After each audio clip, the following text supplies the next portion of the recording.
il est en train de nous parler ici du fait que chacun d'entre nous doit être conscient de sa marche avec le Seigneur dans la dimension où chaque personne a son étape avec Dieu.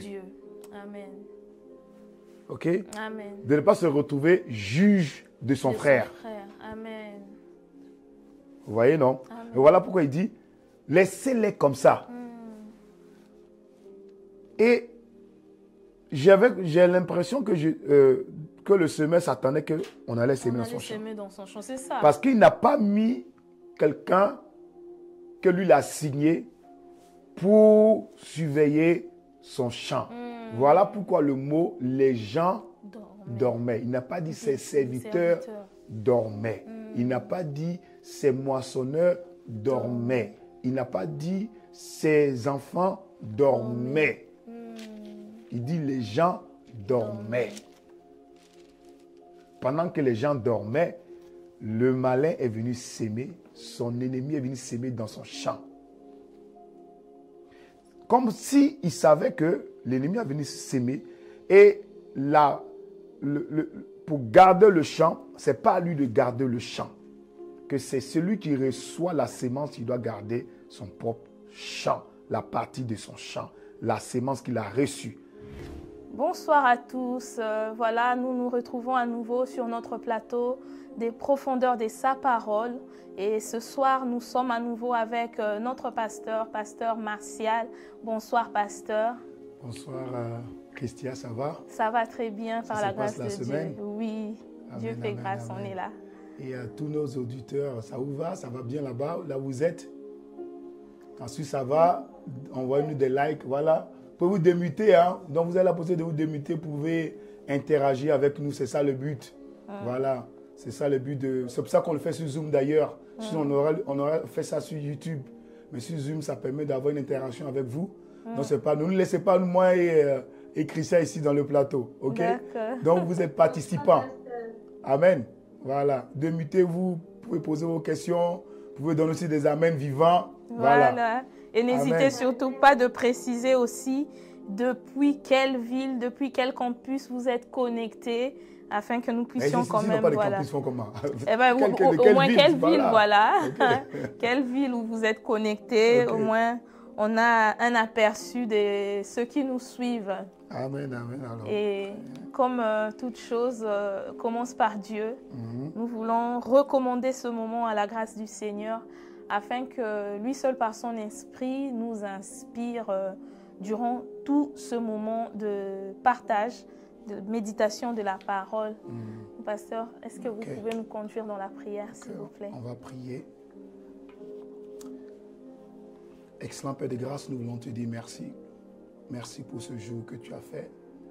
Merci Seigneur pour la parole que tu renchères en nous, semaine après semaine, et tu nous permets de croître en sagesse et en grâce. Seigneur, merci pour la parole que tu amènes, qui est une véritable nourriture pour notre esprit et une bénédiction pour notre âme. Seigneur, merci pour tous les bien-aimés qui sont connectés de divers lieux. Seigneur, certains qui sont encore en chemin, d'autres qui sont à la maison, d'autres sont au travail. Peu importe l'endroit où nous sommes, Seigneur, ton esprit est là. Et que Seigneur, le Saint-Esprit, qui est l'esprit de révélation, nous révèle, illumine les yeux de nos cœurs et surtout, Seigneur, nous fait encore grandir par le bien de sa parole. Car tu as dans ta parole, lorsque le Saint-Esprit viendra, il vous conduira dans toute la vérité. Seigneur, ce soir, conduis dans la vérité de ce moment, la vérité de ce jour, la vérité surtout de cette parabole, afin qu'elle nous donne la sagesse, afin qu'elle nous donne l'intelligence, afin qu'elle nous donne la force de continuer à marcher, à faire ton œuvre, à rester, à demeurer dans ta présence et à porter des fruits au nom de Jésus. Seigneur, merci, nous te recommandons ce moment. Glorieux Saint-Esprit, prends le contrôle et glorifie ton nom au milieu de nous, au nom de Jésus-Christ. Amen. Amen. Amen. Amen. Amen. Amen. Amen. Amen. Voilà, pasteur, nous revenons ce soir pour continuer notre méditation de la semaine dernière au sujet de la parabole de l'ivraie et du blé.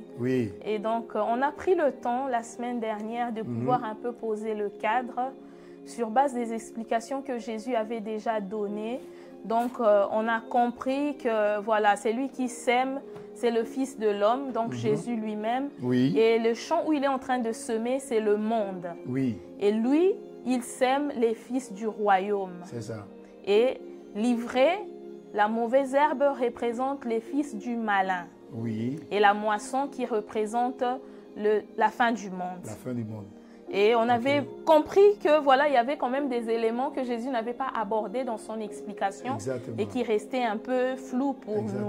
Et on a pris le temps de décortiquer cela. Mais nous ne sommes pas arrivés au bout de ce qu'il fallait faire ce jour-là. Mais nous croyons que ce soir, par la grâce de Dieu, nous allons continuer et jusqu'où le Seigneur va nous conduire, bien sûr. Ça c'est bien dit. Parce que même moi je n'ai pas la science infuse. Vous savez, la Bible dit que on prophétise en partie, on connaît en partie. Vous voyez, avec Dieu, on avance à chaque fois que tu lis la parole. Il te permet d'avoir une révélation que tu n'avais pas hier. Tu deviens ta révélation aujourd'hui. Enfin, de te donner la soif de continuer toujours à le chercher. Parce que si Dieu te dit tout aujourd'hui, tu n'auras plus soif. Parce qu'on ne peut pas donner la nourriture à boire à quelqu'un qui n'a pas soif. On ne peut pas donner à manger à quelqu'un qui n'est plus rassasié, qui n'a pas faim. Mais s'il est rassasié, il n'aura plus faim. Donc, c'est pour ça que même les paraboles qu'on fait là actuellement, après le Saint-Esprit va nous ramener là-dessus. Voilà. Donc même si on pense qu'on a creusé, on ne peut pas tout finir.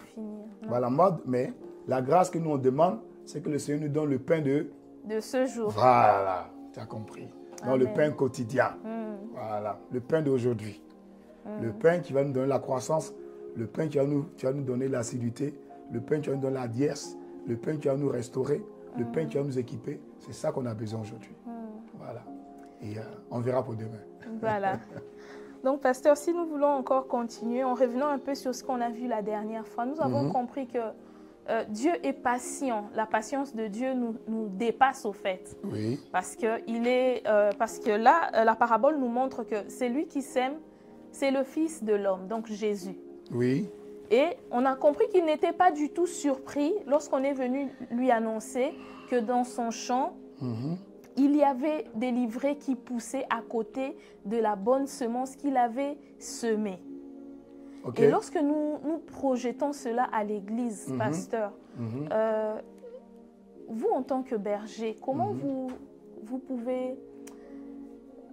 Voilà, comment vous percevez cela? Le Seigneur vous accorde le discernement, la grâce de voir. Ben là, je sais que j'ai déjà j'ai une brebis qui se perd et que peut-être je ne vais pas récupérer. Je ne sais pas. Mais voilà, la fois dernière, vous avez dit, voilà, il les nourrit. Il nourrit, parce que la bonne semence qui était là, l'ivraie était là, et le propriétaire du champ n'a pas arrêté d'arroser son champ parce qu'il y avait l'ivraie. Il a continué d'arroser son champ. Et donc, et l'ivraie et la bonne semence bénéficiaient de la nourriture. C'est quand même assez perturbant. On s'est dit, ben, c'est difficile, humainement parlant, si on peut le dire ainsi. Votre regard de berger... Votre regard de berger par rapport à cette parabole. Par rapport à cette parabole. Voilà. Ok. Il faut comprendre que il y a un élément qu'on n'a pas approfondi. Je pense qu'on va creuser ça aujourd'hui par la grâce de Dieu. Le passage nous dit, il proposait une autre parabole. Et la parabole qui a été proposée, il dit le royaume de Dieu est semblable. Donc on est d'accord que la parabole, il parle du royaume de Dieu. C'est une description, une analogie à quoi ressemble, comment les choses se passent dans le royaume de Dieu. Ok? Et quand il dit le royaume de Dieu est semblable à un homme qui a sémé, je relis Matthieu 13, verset 24. Le royaume de Dieu est semblable à un homme qui a sémé une bonne semence dans son champ. Ok?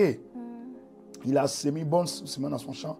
Pendant que les gens dormaient, son ennemi vint, sema de l'ivraie parmi le blé et s'en alla. Ok? Vous devez comprendre que par rapport aux paraboles, lorsque Jésus parle, je pense qu'il est un peu plus haut, déjà même dans Matthieu 13, il a donné beaucoup de paraboles, Oui. et qu'il a expliqué un peu en amont. Lorsque Jésus parle, il parle en parabole parce que Jésus était suivi par deux catégories de foule. Il y avait ceux qui cherchaient à entendre Dieu, qui cherchaient à communier avec Dieu, qui cherchaient à reconnecter avec Dieu. Et il y avait les accusateurs. Il y avait ceux qui venaient pour écouter, pour chercher à le juger, à le condamner et à le tuer. Okay. Et voilà pourquoi il dit, je parle en parabole, afin que ceux qui ont les oreilles n'entendent pas, ceux qui ont les yeux ne voient pas. Voilà. Pourquoi? Pour que ceux qui ont le cœur assoiffé, parce que la parabole c'est quoi? La parabole ça vient quand tu n'as pas soif, tu ne comprends pas. Donc c'est fait pour que celui qui n'a pas soif ne comprenne pas. Et que seulement celui qui a soif puisse comprendre. Puisse comprendre, exactement. Oui. Ok? Et donc, il est en train de parler maintenant à quoi ça ressemble le royaume des cieux. Et il dit le royaume des cieux est semblable à un homme qui a sémé. Après, dans le verset, un peu plus bas, lorsque les disciples l'ont interpellé là-dessus, il a expliqué. Il a dit que le semeur, c'est le Fils de l'homme. Et on est d'accord, le Fils de l'homme, c'est Jésus. C'est le Rédempteur, c'est le Messie, c'est le Sauveur, c'est le Seigneur, Jésus-Christ. Ok? Et donc, il dit que le Fils de l'homme, donc je prends maintenant la traduction de Jésus pour compléter le texte de la parabole. Donc, le Fils de l'homme a sémé. Maintenant, quand il dit sémé, parfois, on prend la parabole du sémeur. Parce qu'on dit qu'un homme a sémé dans son champ. Une partie est tombée. Vous voyez là? Quand il dit une partie est tombée, dans la parabole du semeur, une partie est tombée, ça donne l'impression qu'une partie est tombée. Il dit une partie est tombée. Ça donne l'impression que c'était étalé sur la surface. Une partie est tombée. Les oiseaux du ciel sont venus manger. Une partie est tombée entre les pierres. Une partie est tombée entre les épines. Une partie est tombée sur la bonne terre. Mais ici, ce que je voulais vous faire comprendre ici, c'est le semer. Il dit que le semeur, le maître du champ, a sémé. Mais ici, il n'a pas juste sémé dans le thème de éparpiller sa sémence. Non. Le bon thème ici, c'est il a planté. C'est planté. Ce n'est pas sémé dans la parabole où on a jeté des grains. Non, il a planté. Ok? Donc, vous voyez ça un peu comme ça. Il a planté. Et donc, on était planté, quoi? On était planté dans le champ. Dans quel champ? Qui est le monde, mais qui a deux figures. C'est le champ de Dieu et c'est aussi le monde. Pourquoi? Parce qu'il a dit c'est son champ. Et le seul texte qui parle du champ de Dieu, avant ce champ-là, c'est le jardin d'Éden. Dans le jardin d'Éden, la Bible dit que Dieu, après avoir créé, formé la terre, il plaça l'homme. Non, il a planté un jardin. Voilà, il a planté un jardin, effectivement. Voilà. Il planta un jardin en Éden. C'est ça. Voilà. Il n'a pas découvert un jardin. Un jardin n'a pas été formé. Il planta un jardin. Oui. Ok? Exactement. Il planta un jardin. Et c'est après qu'il a planté ce jardin, il a demandé à Adam de le cultiver et de le garder. D'abord de le garder et de le cultiver. Ok? Dans lequel sortaient les 4 fleuves. Donc, à part le fait de planter ici, c'est ça. Il a planté un jardin. Donc, il a planté quoi? Il a planté des bonnes semences dans son jardin. Ok? Et dans le jardin d'Éden, l'ennemi est venu. Il est venu aussi planter dans ce jardin-là. Exactement. Comment? Au milieu du jardin. La Bible dit que dans le jardin, il y avait deux arbres. Au milieu du jardin. Pas à côté du jardin. Pas au bord du jardin. Pas aux alentours du jardin. Au milieu du jardin. Il y avait 2 arbres. L'arbre de la connaissance du bien et du mal. Et l'arbre de vie. L'arbre de vie. Et c'était au milieu du jardin que l'ennemi est venu aussi s'aimer dans ce jardin-là une parole qu'on appelle la parole de séduction. OK? Mais on va décortiquer. OK? Donc, par rapport à ton point, quelle est mon analogie par rapport à cette première, ce texte, cette parabole-là? C'est que Dieu plante ses enfants dans deux catégories. Il les plante dans la maison, dans sa maison, qui est son jardin, ok? Mais aussi, il les plante dans le monde. Le monde, on a déjà décrit là-dessus, c'est le système de pensée. C'est la manière de faire. Et donc, ce n'est pas juste le monde charnel qu'on voit. C'est un monde spirituel, une manière de faire. Ok? Les pensées. Voilà pourquoi on connaît bien le texte. Je n'ai pas revenir dessus encore. Romains 12, verset 2. Je pense que là, ça peut même faire même hymne national. Voilà. Okay. Voilà. Et donc, il a planté. Et le passage nous dit, pendant que les gens dormaient, le diable est venu, son ennemi. Il a dit bien, son ennemi est venu aussi planter. Oui. La preuve en est que l'ennemi a planté, il n'est pas resté. Pourquoi il n'est pas resté? Comme je l'ai dit la dernière fois, c'est parce que ce n'est pas à lui, ce n'est pas son jardin. Ce n'est pas son jardin. Voilà pourquoi il n'est pas resté. Il s'en alla. Mais il a sémé où? Dans, je ne sais pas si c'est dans la version Summer, dans la version King James, explique qu'il n'a pas juste sémé l'ivraie. Il séma l'ivraie au milieu du blé. Oui. Au milieu du blé. Je pense que même dans la version Bible expliquée. Ok. Il a sémé au milieu. Au milieu, oui. Ok. Donc, quand on prend ce texte-là, Jésus est en train de nous ramener un peu dans le jardin d'Éden. Ok. Oui. C'est ça. Même dans la version Bible expliquée, c'est ce qu'ils disent. Donc, une nuit, pendant que tout le monde dormait, un ennemi de cet homme vint semer de la mauvaise herbe parmi le blé. Parmi le blé. Au milieu et s'en alla. Parmi là, c'est-à-dire le blé est là, il le met au milieu. Voilà. Ok. Donc, est-ce que vous qui êtes connectés, vous comprenez jusqu'à présent? Et donc, mon point ici, c'est que Dieu, le Seigneur Jésus, nous sommes sa sémence et il nous a plantés. Et donc, mon premier point ici, c'est Dieu qui te plante. C'est le Seigneur qui te plante. Toi, en tant que sémence, tu ne te plantes pas toi-même. C'est lui qui te plante. Et ça veut dire quoi? La première plantation, ça veut dire qu'il te plante où? Il te plante dans une maison. Oui. La maison, c'est l'église. Ok? C'est Dieu qui te plante dans une église. Dans une église. En vérité, on ne choisit pas son église. On ne choisit pas son église. Et quand Dieu te plante dans une église, tu ne dis pas, bon, comme, je prends un peu, c'est ce qui s'est passé avec les serviteurs. Mais comme il y a aussi livré là-bas, il faut qu'on retire. Vous voyez? Dans cette parabole-là, il y a... Elle est je pense qu'on ne va pas terminer aujourd'hui. Ça, je vous dis, mais on va prendre ce que le Seigneur nous met à cœur aujourd'hui, ce soir. Cette parabole explique que voilà pourquoi lorsque les serviteurs sont venus vers Jésus, vers le semeur, pour lui dire, est-ce qu'on doit l'enlever? Il dit non, laissez-la. Laissez-la comme ça. Alors que c'est son propre champ. Donc ça veut dire que dans la maison du Seigneur, l'ennemi aussi vient planter ses enfants. Il vient planter ses semences. Et donc, il y a les semences de l'ennemi et les semences de Dieu qui se trouvent dans le jardin de Dieu. Ou encore dans le champ du Seigneur. Ils se développent ensemble.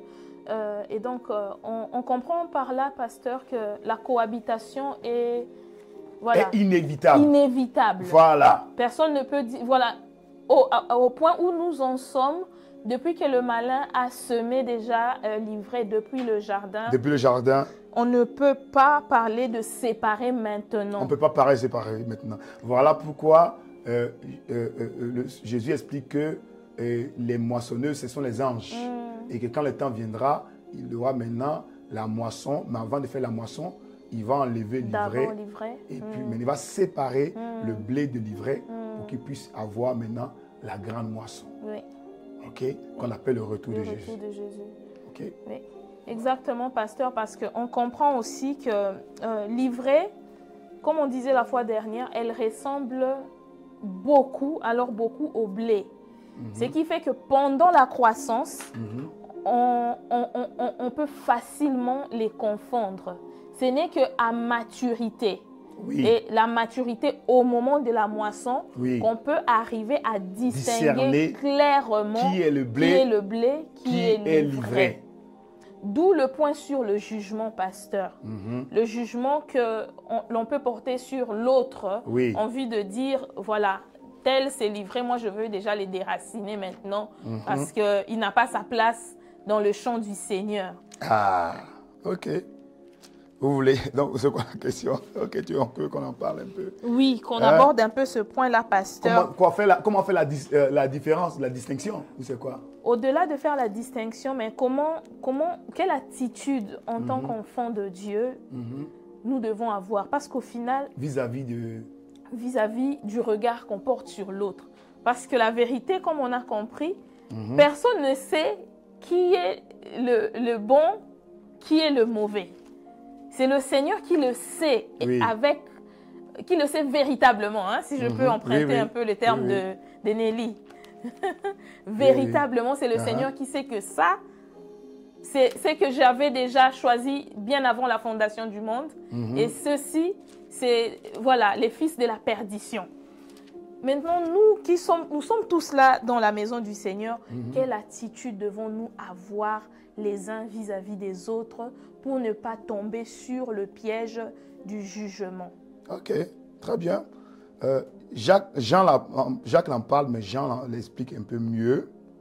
Il y a plusieurs passages dans Jean chapitre 1, 1 Jean, pardon, 1 Jean 3, mais 1 Jean 2 même explique, 1 Jean 3, 1 Jean 5. On peut prendre déjà 1 Jean...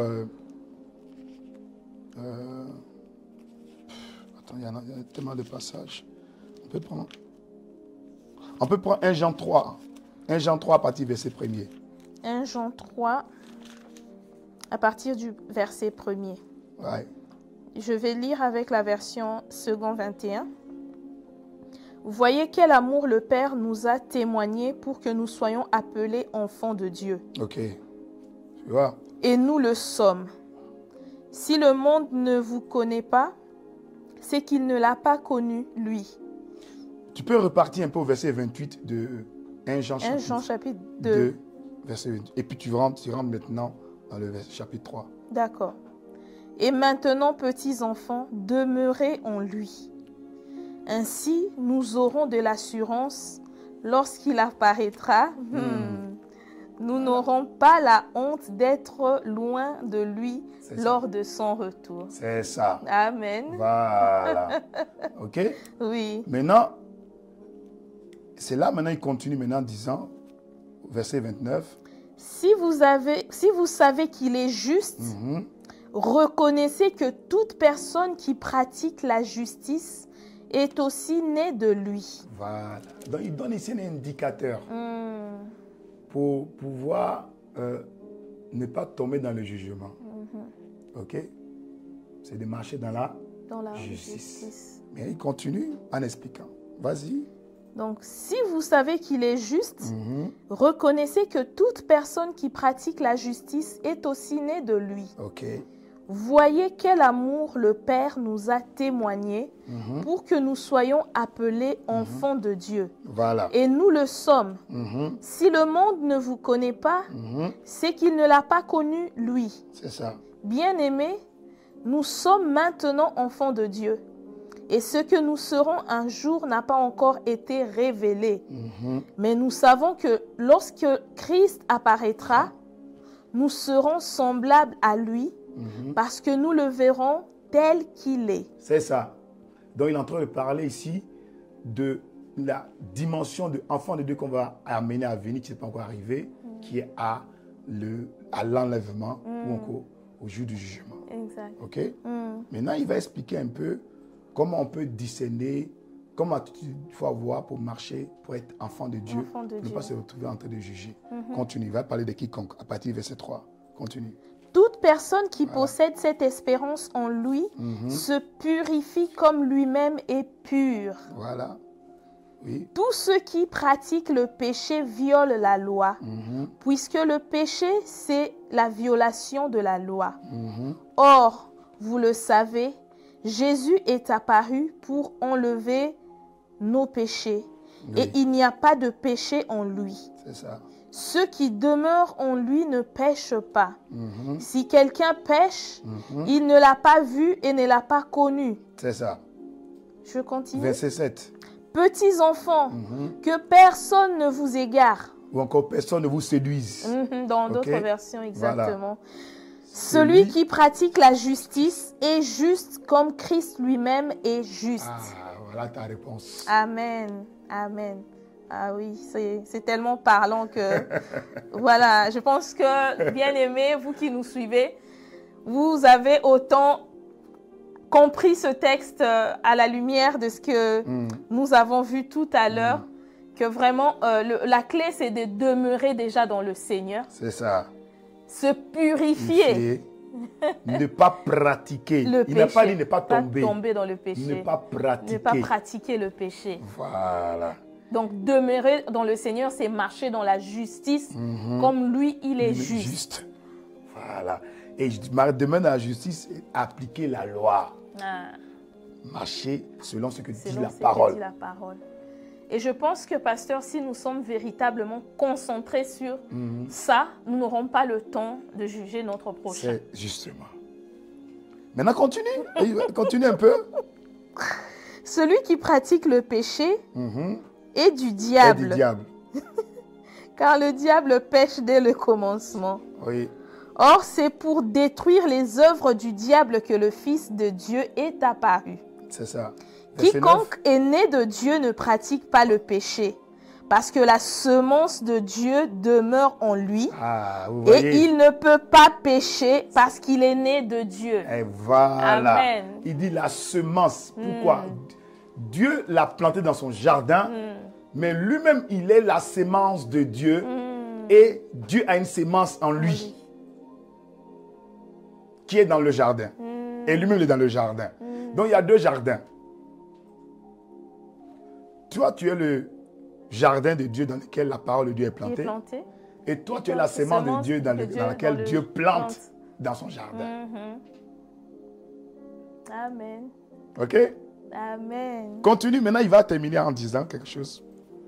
Verset 10. Ou verset 9 et verset 10. Voilà. Quiconque est né de Dieu ne pratique pas le péché parce que la semence de Dieu demeure en lui. Et il ne peut pas pécher parce qu'il est né de Dieu. C'est à cela que l'on reconnaît les enfants de Dieu et les enfants du diable.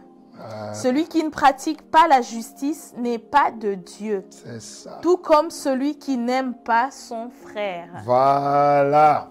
Amen. Amen. Tout comme celui qui n'aime pas son frère. Et donc, moi, je vous ai déjà expliqué que selon le thème du Père, il nous voit comme des justes. Parce que nous avons été justifiés. Et je crois que j'ai enseigné dessus que lorsqu'on parle de quelqu'un qui a été justifié, c'est qu'il y a eu un juge. Il y a eu un jugement qui a été prononcé. Qui a été prononcé, voilà pourquoi il a été justifié. Et c'est pour ça qu'il est juste. Voilà.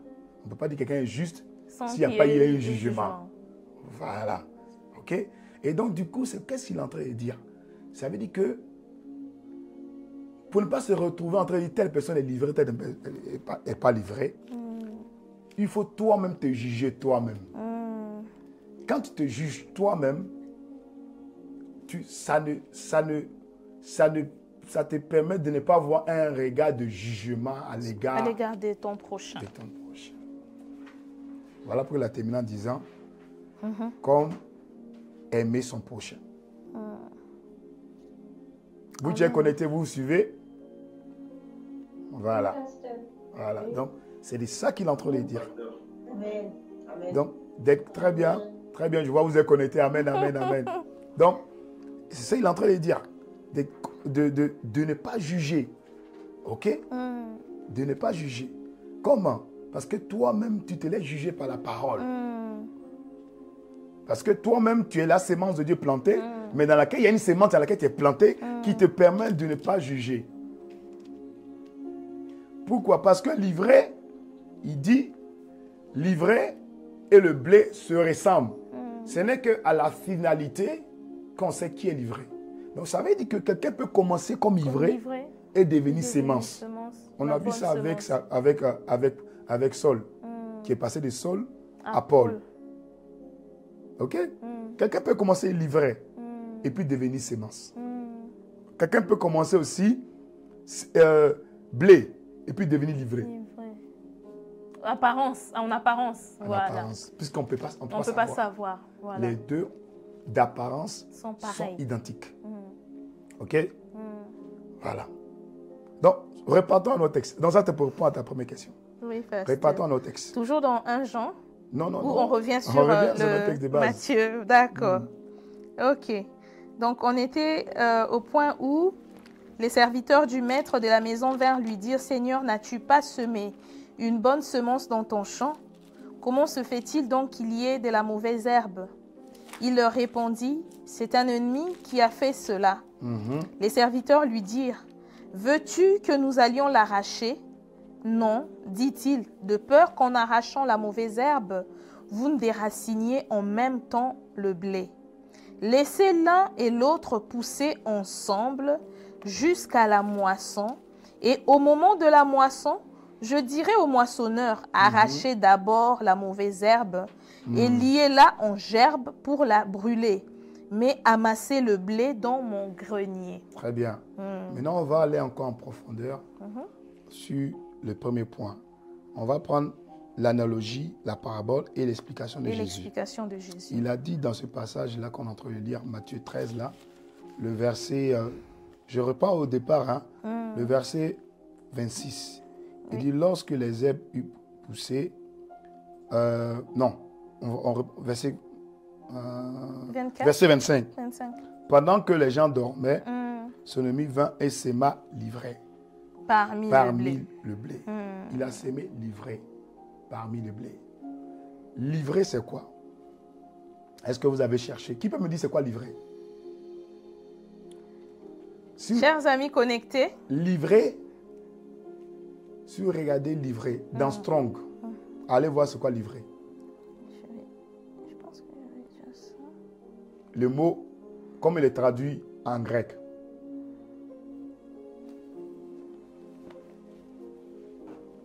Strong.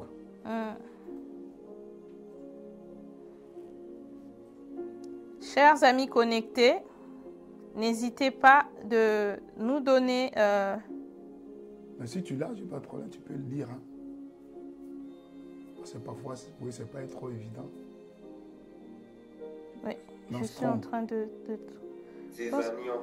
Voilà. Oui. Dis encore. C'est de la zizanie. Zizanion. Oui. Ça ne vous parle pas? Si. Donc moi, j'ai... Voilà, en grec, c'est ça. La mauvaise herbe traduit un mot grec adopté par notre vocabulaire, la zizanie. C'est ça. La désunion. La désunion. Le désaccord. Le désaccord. C'est la zizanie. Zizanion, qui veut dire zizanie. Mais regardez, le mot zizanie qu'on emploie, on dit, il est accompagné d'un mot. S'aimer. Il sème la zizanie, oui. On dit jamais. On dit jamais, il y a la zizanie. Non, il a semé la On dit, il a sémé la zizanie. Oui. Vous voyez, non? Oui. Et c'est une confusion.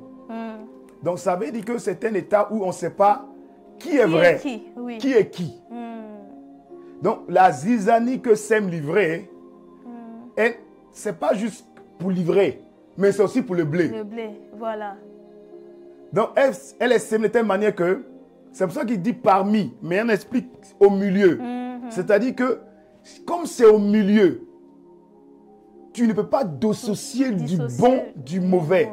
Exactement. Si c'était à côté, tu allais dire, ça. Là, c'est à côté, c'est à côté, donc ça, c'est pas ça qu'on avait semé. Voilà. Mais comme c'est au milieu, c'est vraiment la zizanie, la confusion totale. Donc, tu ne sais plus. Dans sa croissance, tu ne sais pas. Donc, c'est ce que sème l'ennemi. Il sème quoi encore? Relis le Armstrong. Donc, zizanie. La zizanie. La désunion. La désunion. Le désaccord. Le désaccord. Vous voyez? Et après, il dit encore la confusion. La confusion. La confusion. Donc, Donc, vous devez comprendre c'est quoi livrer. Parce que c'est facile de dire qui est livré. On a dit la dernière fois, mais qui est livré? Livré, ce n'est pas une personne. Livré, ce n'est pas une personne. Non. C'est un système. C'est un système, c'est une sémence qui a une attitude. Ça se manifeste dans des attitudes. Dans des attitudes. Si on veut voir vraiment livré, ce n'est pas comme une personne qui, voilà, toi tu es livré de l'église. Toi tu es livré de machin. Non. C'est que, à un moment donné, on ne peut pas discerner quelle est la bonne et la mauvaise sémence.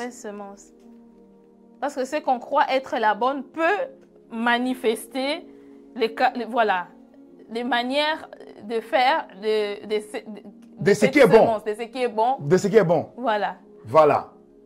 Et au fait, un point, c'est que les serviteurs qui sont arrivés, ils ont constaté qu'il y avait nos sémences. Ils ont constaté qu'il y a nos sémences. Ça veut dire que livré, quand il vient, il change au fait la chronologie des choses ou la manière de manifester des choses. De telle sorte qu'on ne sait plus si vraiment on est dans le bon ou dans le mauvais. Ok? Il corrompt, c'est ça. Exactement, c'est une corruption. Vous voyez? Et donc, livré, ce n'est pas forcément une personne. Et c'est pour ça que ça passe toujours, la plupart du temps, avec des pensées. Là, on prend ça de manière pratique à nos conditions actuelles. Donc, ça vient avec des pensées. Et de croire que non, tu n'es pas dans la bonne église. C'est toujours comme ça. Hein? Tu penses que l'église qui est bonne est toujours de l'autre côté. Toi, tu n'es pas au bon endroit. Tu n'es pas au bon endroit. Tu n'es pas au bon endroit. Et ceux qui disent non, c'est l'autre côté qui est bon. Bon, je vais vous donner une anecdote. C'est pour ça qu'il est important, là où le Seigneur te plante, il faut demeurer. On a lu dans le texte de 1 Jean, vers la fin de chapitre 2, de demeurer. Demeurer là où le Seigneur t'a planté. Moi, je me rappelle une fois, pas je me rappelle, mais en tout cas, c'était mon vécu. Quand je donne ma vie au Seigneur, après, je suis venu dans une église anglophone. Mais l'église anglophone elle avait loué une classe, c'était dans une école, et elle avait juste pris une salle de cette école-là. Et derrière, il y avait une méga church. Une méga church. Nous, on avait le culte à 10h et il commençait à 11h. Mais je vous assure qu'ils mettaient la musique. Le boucan. Non, c'est pas que c'est le boucan. Mais c'est la musique que j'aime. C'était le rock. En tout cas, moi c'était ça. Voilà. C'était le rock. Et ça vibrait. Et j'étais avec un ami, quoi. À chaque fois, quand le culte commençait, nous, au moment où on faisait la parole, il y avait le message. C'est là où commençait la louange, l'adoration de l'autre côté. Tu attends les musiques. Et c'était la période dans les années 2020, 2003, 2005. C'était avec Hillsong, les chants de Hillsong. Et moi, j'aimais beaucoup Hillsong. Et donc, mon esprit, mon âme sortait du culte. Oh, j'ai dit, oh là là, oh vraiment. C'est la musique, voilà la musique que nous on veut, voilà la musique que j'aime. Voilà la musique que j'apprécie. Et donc, il m'est arrivé, hein, moi avec mon ami là, à plusieurs reprises, on allait dans l'église là. On est reparti, ils nous ont accueillis. Et dès qu'il y avait dès que la musique, ça prenait, non, nous dimanche prochain on va aller là-bas. Donc, on partait là-bas. Et puis après, quand on nous appelait, on dit, mais vous êtes où? J'ai dit, non, aujourd'hui, on ne sera pas là. Oh. Ah, nouveau converti, hein? Oui. Donc, je disais, aujourd'hui, on ne sera pas là. Donc, on partait dans l'église à côté. Et quand on arrivait là-bas, c'est comme c'était une église méga church. Elle avait tout ce qu'on voulait. Il y avait les jeunes filles, il y avait vraiment, c'était du panache. Il y avait toutes sortes de choses qui attiraient vraiment. Il y avait la jeunesse qui était waouh. Et on a fait ça 3 fois. Pas de manière successive, hein, mais à chaque fois quand la musique venait, ça nous dérangeait. Parce que cette musique, c'était du rock. Et comme moi, je venais de l'Afrique du Sud, c'était le rock que nous on écoutait, au fait. Voilà. Voilà, quand on était dans le monde. Voilà, c'était le rock qu'on écoutait. Vraiment, vous voyez, je ne ressens pas quelqu'un qui écoutait ça. Hein? Donc, c'était le rock que j'écoutais. Et donc, et quand ils jouaient ça, oh, ça me rappelait les anciens moments. Donc, je voulais aller là-bas. Et voilà. Et donc, à maintes reprises, on partait là-bas. Et puis, quand j'y vais, je sens, moi, une tristesse. Alors que, quand je ne suis pas encore arrivé, je suis motivé à aller là-bas. Maintenant, quand j'arrive dans l'église, ils étaient combien? C'était une méga, 600, 700. À l'époque, hein, c'était énorme. C'était énorme. Et donc, il y avait du monde, il y avait la loi, waouh! Et après, quand on me reçoit à l'intégration, je suis triste. Et puis le dimanche, j'y vais pas. Je repars dans la petite église qui est derrière. Jusqu'à ce qu'un moment, j'ai dit à mon ami, et non, je ne sens pas qu'il faut aller là-bas. Chaque fois qu'on va là-bas, après quand on revient, on est triste. Après la musique, là, on est triste. Restons dans la petite église, là. Et c'était dans cette petite église-là, entre guillemets petite, à cause de la salle qu'on avait prise, dans laquelle se retrouvait, qui a été un moyen pour moi pour me faire asseoir, pour me stabiliser, pour me coacher, pour m'éduquer, pour me faire apprendre les rudiments de la parole. Et c'est là que j'ai fait les cours de disciples. C'est là que j'ai commencé à servir. Et c'est là qu'après le Seigneur m'a montré, il dit, tu as vu, si tu partais là-bas, tu n'allais pas, tu t'es perdu. Parce que ce qui t'a mené dans cette église-là, la musique, c'était la nostalgie de ta vie passée. Du vieil homme. Du vieil homme. Et donc, tu allais te retrouver là-bas. J'étais perdu, j'allais être perdu. Non, depuis. Moi, je sais, c'est ça qui m'attristait. Parce que quand j'arrivais là-bas, de façon que les jeunes filles là prenaient mon numéro là, ça là, on ne pensera pas durer ici. Non, c'est dangereux ici là, c'est pas bon. Donc, je suis reparti dans la petite église. Et c'est là que j'ai compris que là où Dieu t'amène, et donc j'ai envie de dire, quand Dieu te plante dans une église, c'est lui qui te choisit cette maison-là. Et cette maison a été une plateforme de formation, d'éducation, de coaching. Que aucune église, je ne pense pas que ça allait me donner ça. J'ai été formé. Ça m'a appris. Ça m'a appris le brisement. Ça m'a appris l'humilité. Ça m'a appris l'adoration. Plein de trucs. Et j'ai appris. Amen. Et c'est de là que je suis venu à ICC. C'est de là que je suis arrivé à ICC. Et c'est quand je suis arrivé à ICC que j'ai compris que c'était la formation. Et comme je vous ai déjà raconté l'histoire, que c'était la formation. Et maintenant vient la pratique. Maintenant, si tu n'as pas été formé au laboratoire correctement, mais tu allais jouer dans la pratique. Moi, ça allait être un combat impressionnant. Puisque tu n'as pas appris à écouter, à entendre. À te dire calme. À manger la nourriture malgré que tu penses que non, je vais aller de l'autre côté, la musique. Et je vous assure, c'est dans l'église là, la louange et l'adoration, parfois on faisait avec la main. Hein? Vous voyez à l'époque là. Hein? Où on a appris à chanter avec la main. Alors que de l'autre côté, là-bas, ils ont des guitares électriques, guitares basses, tu entends doum, doum, doum, doum, doum. Mais toi, tu es en train de faire, il faut avec la main ici. Donc, de repartir au rudiment de toi-même d'être un véritable adorateur. Et j'ai appris à adorer en faisant la musique, en apprenant la musique moi-même. Et donc, dans mes temps de prière, je n'ai pas besoin qu'on me mette un fond musical, qu'on me mette ceci. Non, moi-même, en même temps, je peux faire en même temps la batterie, en même temps chanter. et puis, je suis parti, quoi. Amen. Vous voyez? Vous voyez, les amis? L'importance de demeurer. De demeurer. Et Mais à l'apparence, c'est que l'église n'avait pas beaucoup, là où on était, ils n'avaient pas investi dans les instruments.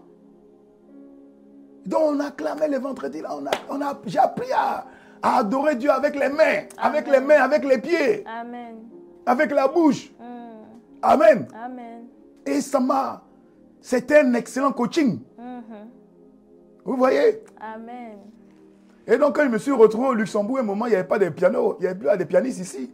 Donc, les gens m'ont fait comment? Ils m'ont fait avec la main. On a habitué. On a commencé avec la main au Luxembourg. Mais pourquoi j'ai pu faire? C'est parce que dans le laboratoire, j'ai réussi là-bas. Non, imagine-toi quand Dieu te plante dans un endroit et tu dis non, tu vas aller de l'autre côté. Tu vas là-bas, mais tu ne sais pas. Parce qu'en fait, Dieu te plante dans la maison par rapport à la sémence qu'il a mis en toi qui doit produire le fruit que tu dois sortir. À son temps convenable ou au temps favorable. Que lui-même l'a déterminé. Parce que la semence elle-même ne se plante pas. C'est le maître qui le plante où il faut. C'est ça. Donc j'ai envie de vous dire, ce que l'ennemi fait, c'est d'envoyer livrer. Livrer. De créer la confusion. C'est ce qui m'avait perturbé un peu. Et ça, je dis, mais qu'est-ce que je fais? Et puis c'était une église de 50 personnes.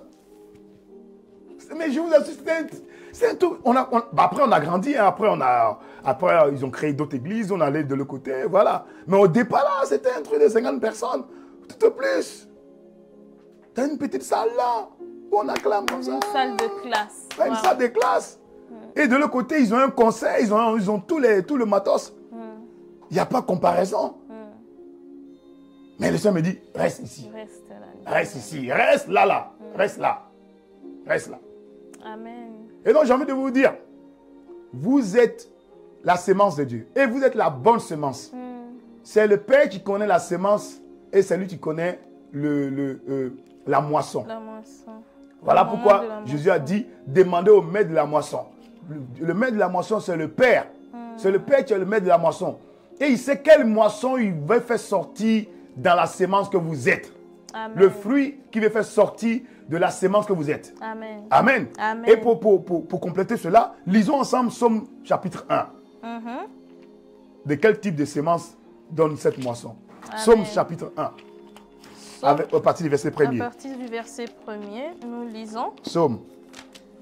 Heureux l'homme qui ne suit pas le conseil des méchants, qui ne s'arrête pas sur la voie des pécheurs. Oui. Et ne s'assied pas en compagnie des moqueurs. Des moqueurs. Mais oui. Qui trouve son plaisir dans la loi de l'Éternel. Oui. Et la médite jour et nuit. Amen. Verset 3. Il ressemble à un arbre planté près d'un cours d'eau. C'est ça. Il donne son fruit en sa saison. Saison. Et son feuillage ne se flétrit pas. Aïe, aïe, aïe. Tout ce qu'il fait lui réussit. Ah, vous voyez? Amen. C'est ce que Dieu fait. Dieu te plante. Donc, quand il te plante, ne te plains pas pour dire, mais pourquoi ceci? Il sait pourquoi il t'a planté là-bas. Amen. Il sait pourquoi il t'a planté là-bas. Et donc, quand il t'a planté, reste calme. Demeure. Amen. Même pas avoir des tribulations, il peut avoir un moment d'incertitude. Ça ne veut pas dire qu'il y a une incertitude, ça ne veut pas dire que ce n'est plus le champ de Dieu. Le maître de la moisson qu'on voit ici, le semeur, c'est le Seigneur. Jésus dit que c'est le Seigneur, le Fils de l'homme. Mais malgré qu'il était le Fils de l'homme, on comprend bien que le livrer, c'est la confusion. Oui. C'est mettre le désordre. Ou encore s'aimer la zizanie. Mais s'aimer la zizanie dans quel champ? Dans le champ de Dieu. Dans le champ du Seigneur. Non, il peut avoir. D'ailleurs, pourquoi je dis il peut? Il a. Il y aura. Il a. Il aura, pas qu'il aura. Il a, il avait, il a, il aura. Dans la main du Seigneur, de la confusion. Parce que l'ennemi vient s'aimer livrer. Dans le champ du Seigneur. Mais ce n'est pas parce qu'il y a une sorte un peu de confusion pour dire que ce n'est plus le champ du Seigneur. C'est ça l'erreur. Dès qu'il y a un petit, il y a une discorde, il y a un désaccord, il y a une incompréhension. Oh, Dieu n'est plus là-bas. Qui vous a dit que Dieu est seulement là-bas lorsque tout est en accord? C'est ça le piège. Qui vous a dit cela? Jésus explique dans sa parabole en disant qu'il y avait un désaccord. On voyait qu'il y avait une confusion, mais il a dit laisse. On va arroser les deux. Et le véritable sera le véritable à la fin. Le faux va être visible. Parce qu'on connaît l'arbre par son fruit. Exactement. Donc on verra le fruit. Les fruits seront apparents. Et c'est pour cela qu'il ne faut pas juger les gens. Il faut regarder par les fruits. Amen. Amen. Il ne faut pas donner, appeler les personnes pour dire, toi tu es mauvais, personne n'est bon. Personne n'est mauvais non plus. C'est le fruit qui va déterminer. Et c'est à la fin qui compte. Qu'à la fin d'une chose vaut mieux que son commencement. Amen. Tu peux commencer comme blé, terminer comme l'ivraie. Ça c'est dommage. Ah oui. Parce que comme on vient de comprendre ici, l'ivraie, c'est un état d'esprit qui amène la confusion, qui amène le désarroi, qui amène le désaccord, qui sème la zizanie, qui envoie la tromperie. Voilà. Non, c'est comme Jésus l'a dit, ce n'est pas tous ceux qui disent Seigneur, Seigneur, qui héritons le royaume des cieux. Mais celui-là même qui fait la volonté du Père. Mon Père qui est dans les cieux. Amen. Est-ce que vous me suivez? Amen. Et donc cette parabole-là vient pour nous interpeller de c'est pas nous qui avons choisi, c'est lui qui nous a choisis. Donc s'il nous a choisis, c'est lui aussi qui nous place. Exactement. Amen. Amen. Amen. Ah, j'entends pas vos amen. Amen. Donc ça ne nous appartient pas de distinguer. Ça ne nous revient pas. Ce n'est pas de notre prérogative. Ce n'est pas de nos ressorts de juger. Notre travail à faire, c'est nous-mêmes de nous juger dans nos actes à la lumière de la parole. Point barre. Afin de demeurer. Afin de demeurer. Ce n'est pas parce que tu as bien commencé, ça veut dire que tu as bien terminé. Ah oui. Ah oui. Eh oui. Amen. Amen. Et Jean ne dit pas parce qu'une église est grande, ça veut dire que Dieu est là-bas. Ça ne veut rien dire aussi. Ça ne veut rien dire. Ça ne veut pas dire aussi qu'une église est petite, ça veut dire que Dieu est là-bas ou Dieu n'est pas là-bas. Ça ne veut rien dire. Ce n'est pas ça le plus important. Le plus important, est-ce que c'est là que Dieu t'a placé? Voilà. C'est là que Dieu t'a planté. Et est-ce que tu es là où Dieu veut que tu sois? Et parfois, une chose que les chrétiens ont l'habitude de faire, concernant la sémence, il veut savoir quel genre de fruits qu'ils sont. Et donc, commence à demander aux semeurs, moi je serai un arbre, je serai quoi? Je serai quoi? Un papayer, je serai quoi? Un manguier, un oranger, je serai quoi? Quel genre d'arbre je serai? La sémence n'a pas besoin de demander cela. Tu deviens ce que a dit, ce que veut que celui qui t'a planté veut que tu sois. Au fait, ça veut dire quoi?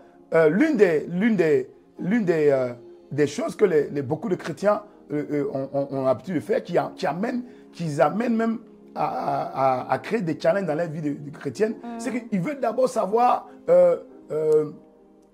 Seigneur, quel est mon but? Mon but, quelle est ma destinée? Quelle est ma destinée? Au fait, même cette prière-là, elle est un peu biaisée. Elle est un peu biaisée. Oui. Et j'explique. Oui. Pourquoi? Parce que quand tu dis quelle est ma destinée, tu n'as pas de destinée à toi. Quand tu appartiens à Dieu, c'est la destinée de Dieu qui est ta destinée. Donc la bonne formule, ce n'est pas de demander à Dieu quelle est ma destinée. Tu dis quelle est la destinée que tu as prévue pour moi. Amen. Amen. Et non, quelle est ma destinée? C'est quelle est ta destinée? Quel est le but? Qu'est-ce que tu veux que je fasse? Maintenant. Est-ce que vous me suivez? La grâce de demeurer, je pense que c'est ce que nous devons plus nous focaliser. À demeurer. Et voilà pourquoi quand Dieu veut faire, il va tout te demander qu'est-ce que tu as. Et qu'est-ce que tu as, c'est où tu es. Et beaucoup de chrétiens veulent être de l'autre côté, ils veulent être là-bas, ils veulent demander à Dieu, oh je veux devenir ici. Mais non, il va te demander où tu es. Qu'est-ce que tu as? Il fait toujours avec ce que tu as. Ce que tu as, c'est ce que tu es. Valoriser ce qu'on a. Voilà. Et donc, l'erreur à ne pas faire, c'est de dire au Seigneur, non, moi je vais devenir quelque chose que tu n'es pas actuellement. Demande à Dieu, tu dis, Seigneur, qu'est-ce que tu veux que je fasse maintenant? Et là où tu es, il t'a planté. Tu peux être dans une église où il y a 4 personnes, mais il veut que peut-être que ce soit toi, tu sois le mentor. Il veut que ce soit toi, tu sois l'intercesseur. Il veut que ce soit toi l'adorateur. Fais ton travail. Amen. Ce qui est en train de faire, comme je l'ai expliqué dans une formation, c'est tu es en train d'accomplir au dessein de Dieu à l'instant T là. Parce que quand on parle de connaître le destin de quelqu'un, le destin d'une personne, c'est une trajectoire. Voilà. Elle n'est pas figée. On ne l'atteint pas et puis basta. Et puis non, elle n'est pas figée. C'est une trajectoire. C'est une destination. C'est-à-dire qu'elle va d'étape en étape. Ok? Donc tu ne dis pas, oh, mais je veux connaître la fin. Non. La fin, c'est Dieu si tu le connais. Et la fin dépend de ce que tu fais maintenant. Et la fin dépend de ce que tu as fait aujourd'hui avec maintenant. Parce que ce que tu fais aujourd'hui maintenant, c'est ce qui détermine la fin pour demain. Ok? Un peu comme vous nous avez expliqué tout à l'heure, voilà. Pasteur, par rapport à votre parcours personnel. Par rapport à mon parcours. Voilà. C'est que vous étiez en ce moment-là. Oui. À déterminer ce que vous devenez aujourd'hui. Aujourd'hui. Maintenant, imaginez-vous que j'étais dans une église comme ça, où il y avait que, voilà, on avait que nos mains pour acclamer, nos bouches pour faire la louange et l'adoration. Et je me suis dit, mais ça, c'est quoi cette histoire? Me rébeller, ben, c'est quoi cette histoire-là, Seigneur? Où on acclame que nos paumes étaient rouges comme ça. Hein? Mais c'était une formation. C'était une formation pour faire de toi, passer de toi, pour faire de toi un véritable adorateur, pour faire de toi un homme, tu ne vas pas être focalisé sur l'apparence, mais tu vas être focalisé sur le cœur. Pour que lorsque les adversités viendront, et c'est ce que j'appelle la parabole de celui qui a creusé. Parce que là, tu as creusé la parole de chère en toi. Et quand tu viens, moi je vous assure, hein, moi les vendredis, on partait à louange et adoration. Moi je prenais comment on appelle, le tram à La Haye pour aller à Junosrat. Ça se trouvait à Junosrat, à Denard. Quand je partais là-bas, le tram faisait au moins 15 minutes. Mais moi le tram, on arrivait ensemble. Hein, parce que moi je marchais et puis je chantais. Parce que je me dis, si je prends le tram, tu ne peux pas chanter. Je ne peux pas chanter dans les trams, les gens me voient un peu bizarre. Donc, tram, toi, avance. Moi, je fais à pied. Ou même à vélo. Wow. Je voulais prier. Amen. Je voulais prier. Donc, je marche et puis rabba, kataro, machaya. Seigneur, mais j'adore. Quand j'arrive là-bas, directement, je suis déjà en feu. On peut commencer le programme ADG. Alléluia. Est-ce que vous me suivez? Amen. Et c'était pour moi les premiers pas, mais qui aujourd'hui sur lesquels je me base au fait. Vous voyez? Je n'ai pas cherché le confort. Voilà. Nous les chrétiens de nos jours, on cherche trop le confort. Un bébé qui naît là, il veut le confort déjà. Et du coup, il ne peut pas grandir. Et d'ailleurs, de manière naturelle, un bébé qui naît, il faut qu'il y ait à sa naissance, il faut son immunité se développe en combattant. Mais si tout est sain, il est faible. Il est faible, il ne peut pas. Il est faible. Il doit affronter. Il doit affronter. Et donc, du coup, il n'est pas résistant après. Et c'est facilement malade. Les chrétiens, les bébés nouveaux-nés, maintenant, les chrétiens, ils ne veulent même pas toucher son pied, toucher le sable. Le sable. Hein? J'espère que ce n'est pas toi. Amen. Hein? Amen. Donc, quand Dieu te place dans une maison, reste là. Reste là. Jusqu'à ce que lui te dise, c'est le moment de partir. Amen. Tant qu'il t'a pas dit de partir, ne prends pas tes pieds pour partir. Parce que ce n'est pas tes pieds qui t'ont envoyé dans cette maison, c'est lui qui t'a envoyé. Alors, ne prends pas tes propres pieds pour sortir. Amen. Et Jésus a donné cette parabole à ses disciples. Il dit, quand vous allez dans une maison, vous allez dans une ville, allez, et que quand vous rentrez, il dit, vous voyez un enfant de la paix dans cette maison, dites que la paix soit dans cette maison et cette paix-là se repose sur lui. S'il n'y a pas un enfant de paix, que votre paix se repose sur vous-même. Amen. Amen. Et donc quand tu arrives, c'est la paix. Garde, reste dans la maison. Amen. Ne t'inquiète pas, il peut y avoir des turbulences, il peut y avoir ce qu'il doit avoir, mais il faut savoir que c'est pour ton bien. C'est pour ta formation. Il ne faut pas se laisser distraire par la zizanie de l'ivraie. Voilà. Amen. Amen. Donc on continue. Amen. Est-ce qu'il y a des questions entre-temps ou ça va jusqu'ici? On continue. Donc, pasteur, on voulait revenir. Oui. Oui. C'est qui pose la question? Nadia. Oui. Bonsoir, pasteur, bonsoir.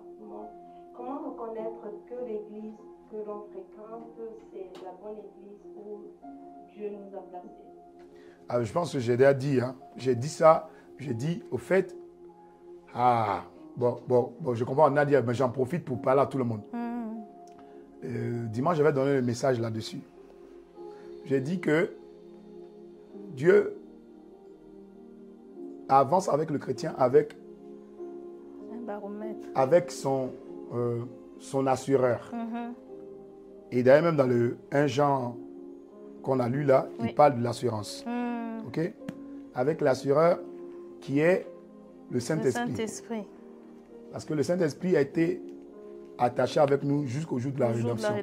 C'est lui l'assureur. Et c'est le gage de l'assurance. OK?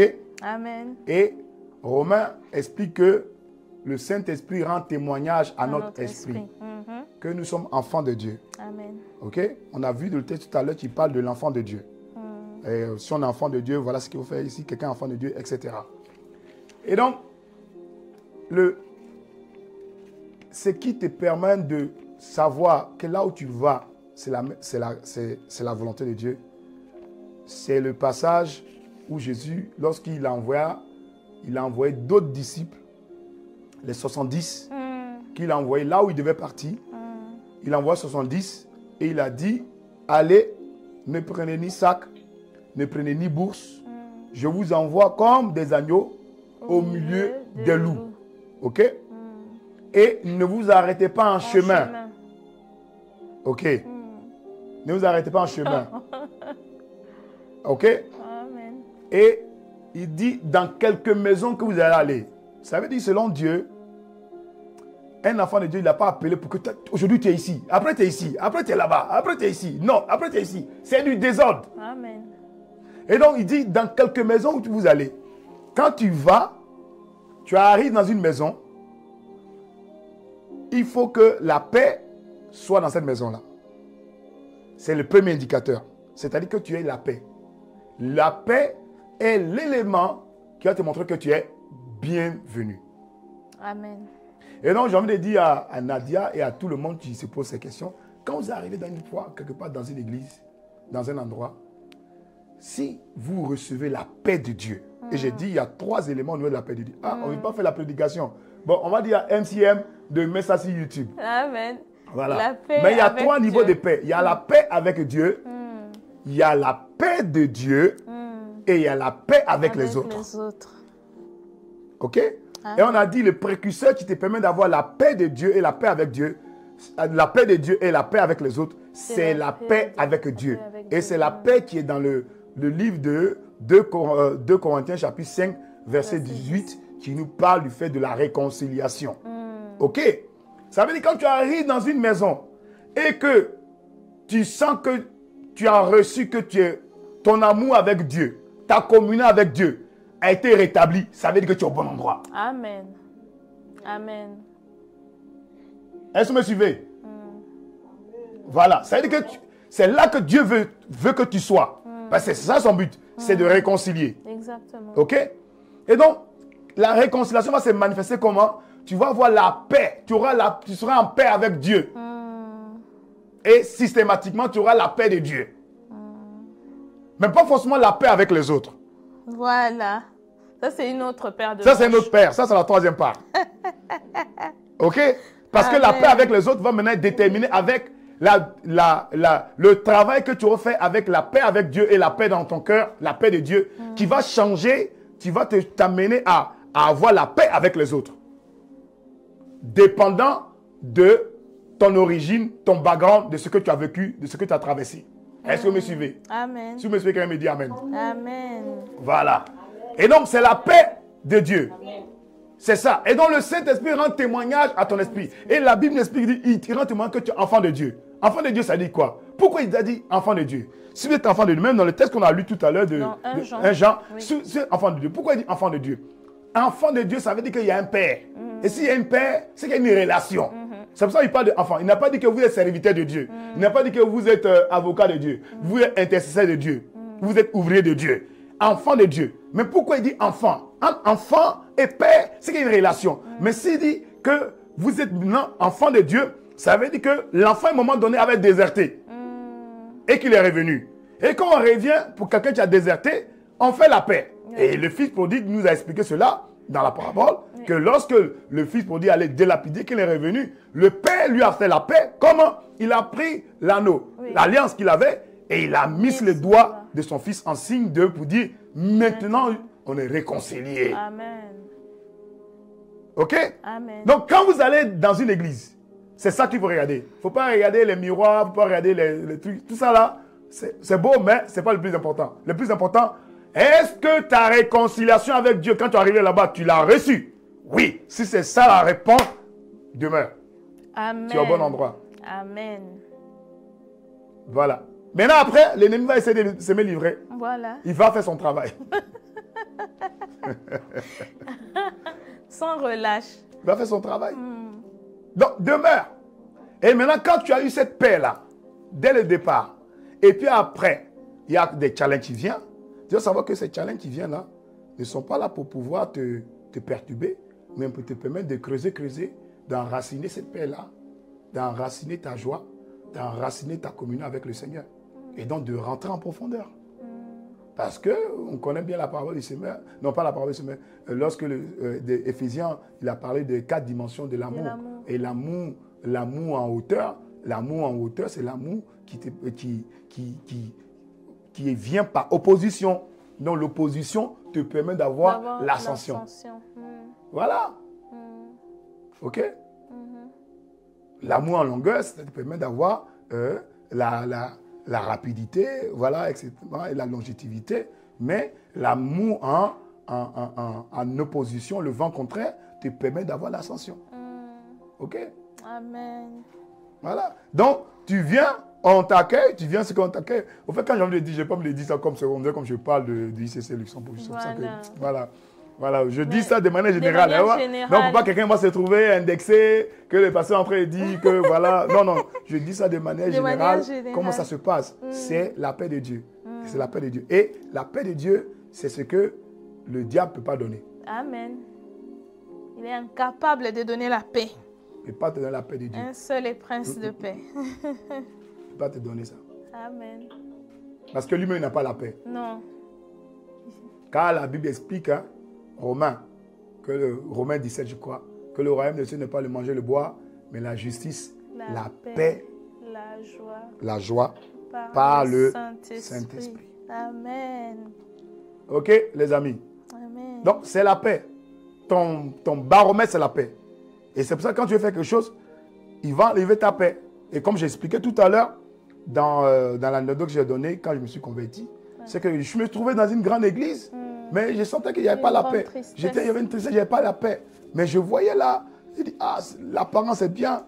Mais ce n'est pas que l'église n'était pas bonne, hein, ça n'a rien à voir. Mais ce n'est pas la maison où le Seigneur vous avait planté. Me voulait pour me former à être ce que je devais être, ce que je suis aujourd'hui. Amen. Voilà. Donc, ça n'a rien à voir avec un jugement par rapport à cette église-là. Ok? Mais Dieu sait là où tu veux. Ok?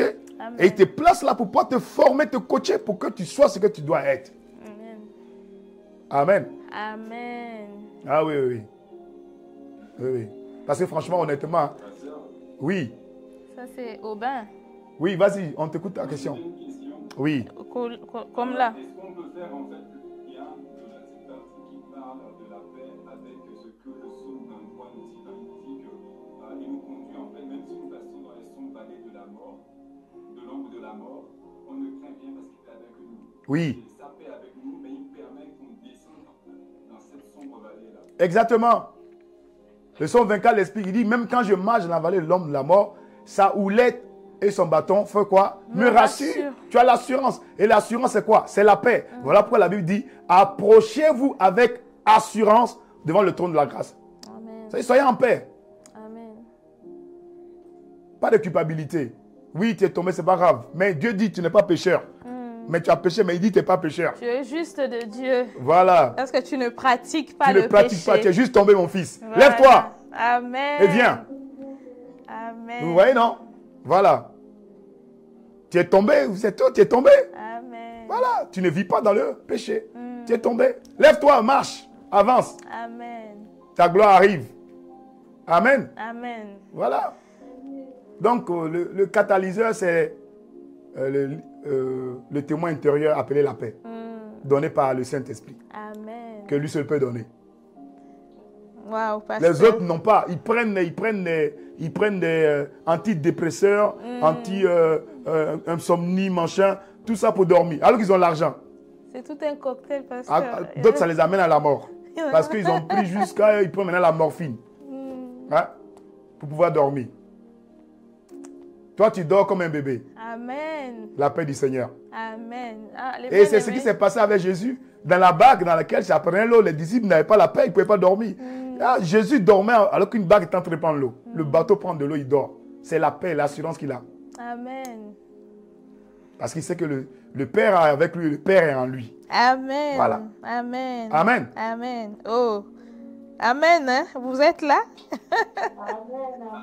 Et donc, tu vas dans la maison, tu demeures. Et il dit, Jésus a dit, allez dans quelques maisons. Quelques maisons seulement. Donc, si tu es un chrétien, ce n'est pas normal que tu aies beaucoup de maisons. C'est du désordre. Amen. C'est du désordre. Amen. C'est quelques maisons. Tout au plus. Voilà. Pas normal, tu broutes ici, tu broutes là-bas. Tu es quel genre de brebis, ça?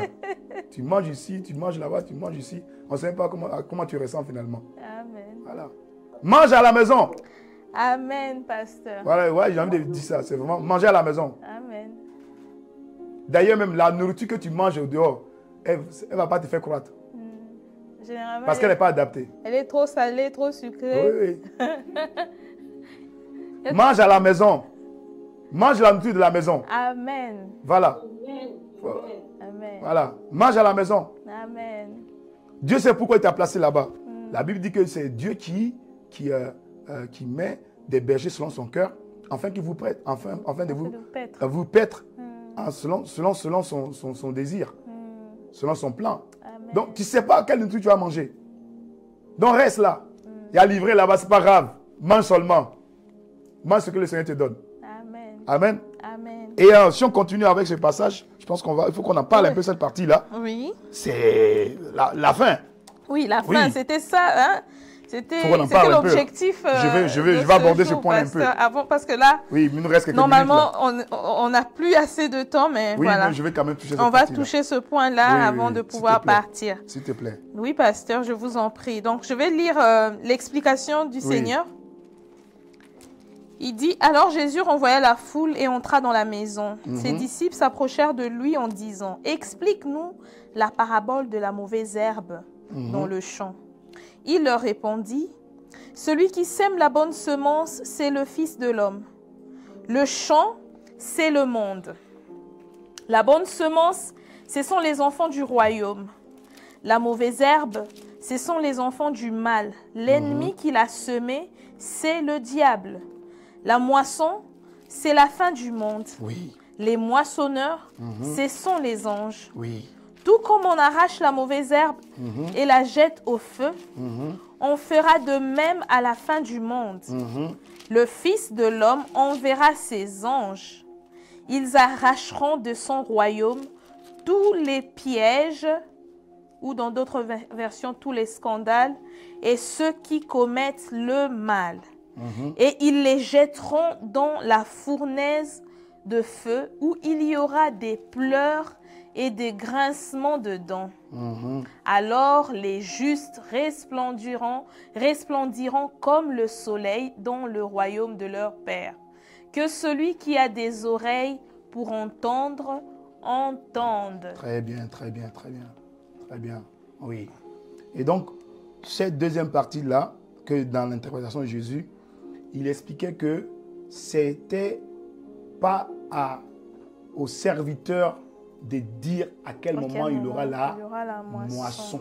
Et la moisson est faite par les anges, qui sont les anges moissonneuses. Et il précise que c'est le fait que c'est le jugement dernier.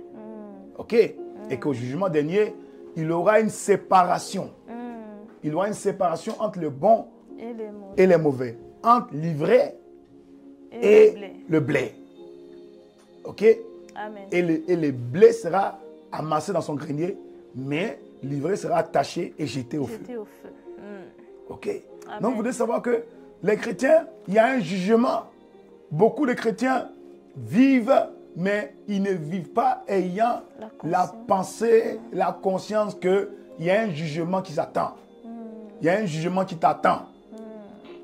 Oui, ça on n'aime pas parler.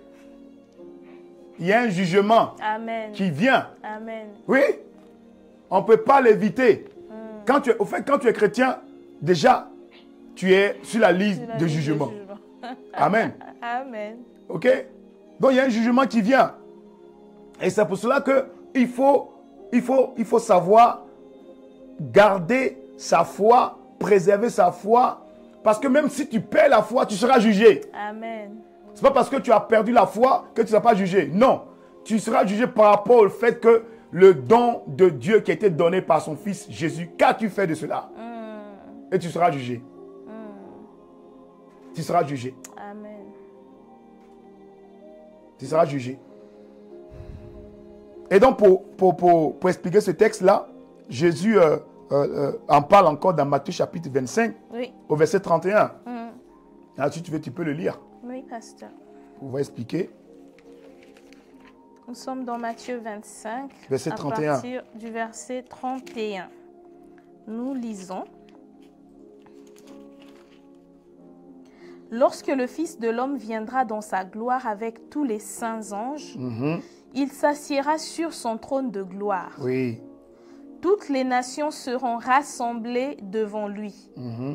Il séparera les uns des autres, comme le berger sépare les brebis des boucs. C'est ça. Continue. Il mettra les brebis à sa droite. C'est ça. Et les boucs à sa gauche. Ah. Alors le roi dira à ceux qui seront à sa droite. C'était les brebis. Voilà. Venez, vous qui êtes bénis par mon Père. Prenez possession du royaume qui vous a été préparé dès la création du monde. En effet, j'ai eu faim et vous m'avez donné à manger. J'ai eu soif et vous m'avez donné à boire. J'étais étranger et vous m'avez accueilli. J'étais nu et vous m'avez habillé. J'étais malade et vous m'avez rendu visite. J'étais en prison et vous êtes venus vers moi. Verset 37. Les justes lui répondront, Seigneur, quand t'avons-nous vu affamé et t'avons-nous donné à manger? Ou assoiffé et t'avons-nous donné à boire? Quand t'avons-nous vu étranger et t'avons-nous accueilli? Ou nu et t'avons-nous habillé? Quand t'avons-nous vu malade ou en prison et sommes-nous allés vers toi? Et le roi leur répondra, je vous le dis en vérité, toutes les fois que vous avez fait cela à l'un de ces plus petits de mes frères, c'est à moi que vous l'avez fait. Ensuite, il dira à ceux qui seront à sa gauche, éloignez-vous de moi, maudits, allez dans le feu éternel qui a été préparé pour le diable et pour ses anges. Car, en effet, j'ai eu faim et vous ne m'avez pas donné à manger. J'ai eu soif et vous ne m'avez pas donné à boire. J'étais étranger et vous ne m'avez pas accueilli. J'étais nu et vous ne m'avez pas habillé. J'étais malade et en prison et vous ne m'avez pas rendu visite. Ils répondront aussi, Seigneur, quand avons-nous vu affamé ou assoiffé, ou étranger ou nu, ou malade ou en prison et ne t'avons-nous pas servi? Et il leur répondra, je vous le dis en vérité, toutes les fois que vous n'avez pas fait cela à l'un de ces plus petits, c'est à moi que vous ne l'avez pas fait.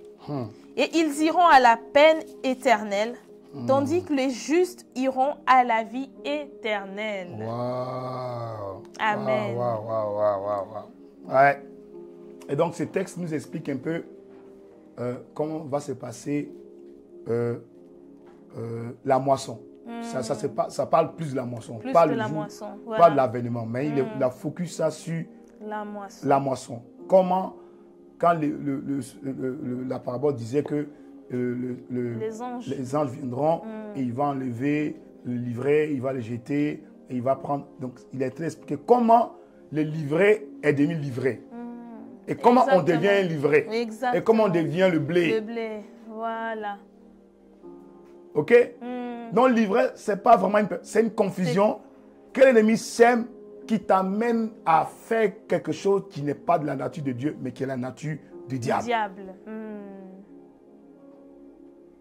Donc Fais le mal. livrer, c'est au fait le fait de faire le diable qui t'amène à faire quelque chose qui n'est pas de la nature de Dieu, mais de la nature du diable. Oui. Alors qu'en vérité, tu es une bonne semence. C'est ça. Et tu t'es retrouvé corrompu, Voilà. confus. C'est ça. En ne posant pas les bons actes En ne qu'il posant fallait pas les bons poser. actes. Il dit dans 1 Jean 3, verset 10. Il dit, c'est par là que, on a lu, hein. Oui. Il dit, c'est par là que se font reconnaître les enfants de Dieu oui. et les enfants du diable. Mm. Quiconque ne pratique pas la justice n'est pas de Dieu. Non plus celui qui n'aime pas Son frère. C'est ça. C'est ça. Celui qui n'aime pas son frère. Donc, ceci nous ramène au commandement du Seigneur.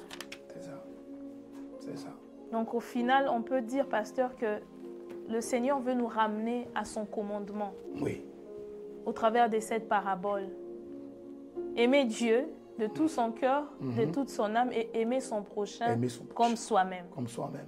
Et si on vit ainsi, assurément, on va demeurer cette bonne semence. Vous serez la bonne semence qui sera le blé qui va produire du fruit. Et vous ne serez pas livré qui va être jeté au feu. C'est ça. Wow. C'est ça. C'est aussi simple que ça. Voilà pourquoi il a dit à tout ce que vous avez fait à ces petits-enfants. Mais quand il dit petit-enfant, il donne un qualificatif encore qui nous montre des personnes vulnérables. Exactement. Des personnes vulnérables. Quelle est ton attitude en face d'une personne qui est vulnérable? D'une personne qui a péché? D'une personne qui souffre?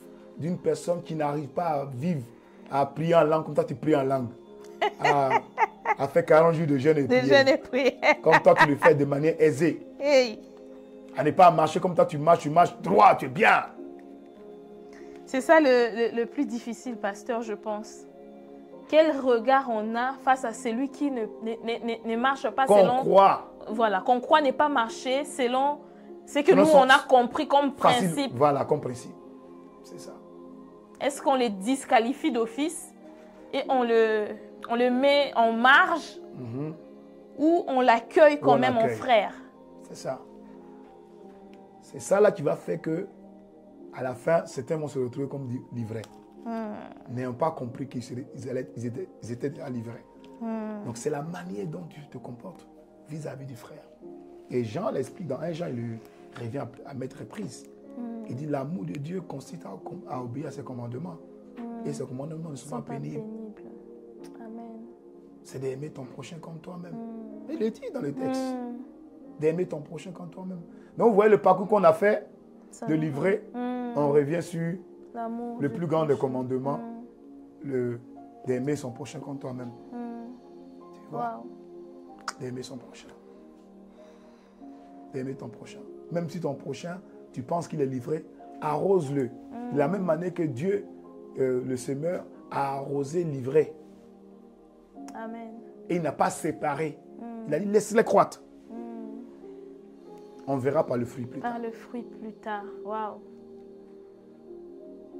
Voilà un peu.